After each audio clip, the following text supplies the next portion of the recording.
La notion de métal stratégique ou de matière critique, pour reprendre la terminologie de la Commission européenne, dépend en fait de la situation du moment et de l'opérateur intéressé. Une entreprise donnée peut avoir un métal comme stratégique, ce ne sera pas nécessairement le cas au niveau de sa branche professionnelle même, encore moins au niveau de l'État, encore moins au niveau de l'Union européenne. C'est donc, il faut à chaque fois voir avec qui on évoque la question pour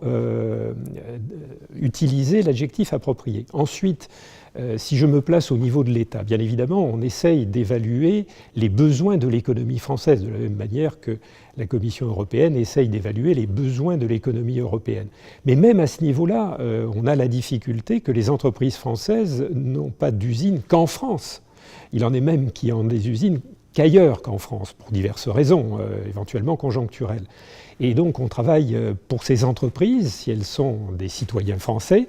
On peut travailler aussi pour des entreprises étrangères qui sont implantées en France, et c'est pour ça qu'il est important d'avoir aussi une concertation à l'échelle européenne, et pas seulement parce que l'Union européenne est la seule à détenir certains instruments d'intervention, comme par exemple la politique commerciale commune. Un facteur d'apaisement des tensions qui n'a pas que d'heureux côtés, c'est bien évidemment la situation économique générale, et en Europe en particulier. Ceci a contribué à réduire la pression à la demande, mais les industriels ont surtout commencé à prendre conscience de la situation dans laquelle ils se trouvaient, grâce aux efforts que nous avons tous déployés, aussi bien les fédérations professionnelles que les pouvoirs publics, et ont commencé eux-mêmes à chercher les solutions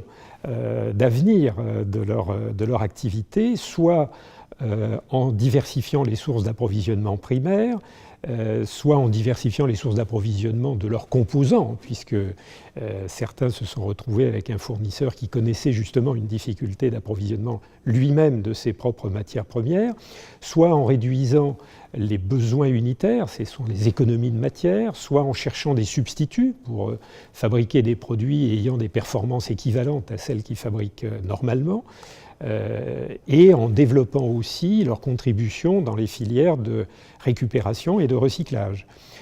Tous ces ruisseaux, petits au départ lorsqu'il s'agit d'une entreprise, plus gros lorsqu'il s'agit par exemple d'une branche professionnelle, on les rassemble au niveau des États, de l'Union européenne, et ça finit par faire de grandes rivières. Il fallait identifier la question, et en ce qui concerne les métaux stratégiques, la question est difficile à identifier puisque, comme cela a été excellemment dit à l'occasion du colloque, ce sont des substances que l'industrie n'a commencé à utiliser que dans ces dernières années, après la guerre pour les premières d'entre elles, mais dans les dernières années pour les plus récentes, l'explosion des technologies et la diffusion de masse de celles-ci, les ordinateurs portables, les téléphones portables, etc. Et la difficulté supplémentaire, c'est que ce sont des petites quantités à chaque fois dans les consommations, et donc leur visibilité n'est pas parfaitement établie. Et même encore au jour d'aujourd'hui, on a du mal à évaluer la consommation française dans ces métaux stratégiques. Les secteurs dans lesquels on trouve de tels métaux stratégiques, en fait, on les trouve partout, de la même manière qu'on les trouve pratiquement dans tous les produits comportant un peu de technologie avancée au jour d'aujourd'hui, et ils sont légion. Je dis on les trouve partout parce que dans les processus industriels, pour commencer, on les trouve.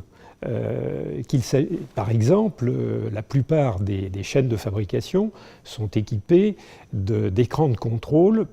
qui font appel à l'électronique et qui sont des écrans plats. À partir de là, il y a des métaux stratégiques dans le processus industriel. Mais les métaux stratégiques peuvent se trouver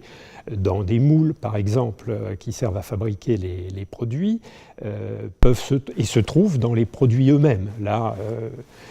l'industriel en a besoin en tant que matière première, ou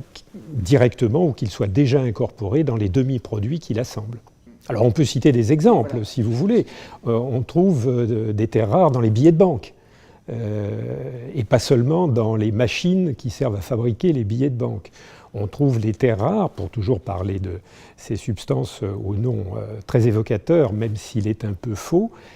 dans la plupart des produits de haute technologie à l'heure actuelle, que ce soit des produits très diffusés comme les téléphones portables, automobiles, ou que ce soit dans des produits un peu moins diffusés comme les éoliennes gigantesques que l'on essaye d'installer, ou les grands champs de photovoltaïque que l'on trouve également actuellement en France. Il a été créé parce que les pouvoirs publics ont pris conscience que la question des approvisionnements en substances métalliques devenait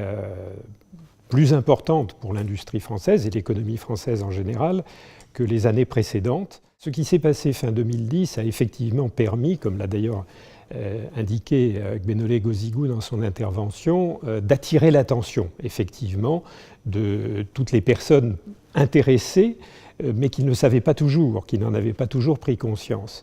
Cela dit, la question n'était pas nouvelle, et à la limite, on pouvait voir venir cette difficulté de la fin de 2010, et elle est devant nous encore aujourd'hui, même si les paramètres de la situation actuelle sont différents de ceux que l'on avait constatés fin 2010. La question des matières premières et métalliques est une question éternelle. On a dit qu'on avait commencé, avant même que l'humanité ne s'intéresse à les ressources de la Terre, le règne vivant végétal utilise les matières premières. J'ai entendu parler de ce projet et de l'intérêt de Global Links pour ce projet lorsque j'étais encore en fonction. J'ai bien évidemment laissé une part de cette charge à mon successeur, mais j'avais toujours un œil sur l'idée de ce colloque auquel j'ai participé avec un grand plaisir et grand intérêt parce que je crois qu'il est toujours essentiel, et c'était bien l'esprit même du COMES, d'organiser en permanence au sein du COMES et de temps en temps avec des colloques comme celui-ci, la réunion de toutes les parties prenantes, comme l'on dit, sur le sujet afin de confronter les points de vue et de faire un peu un état de la situation.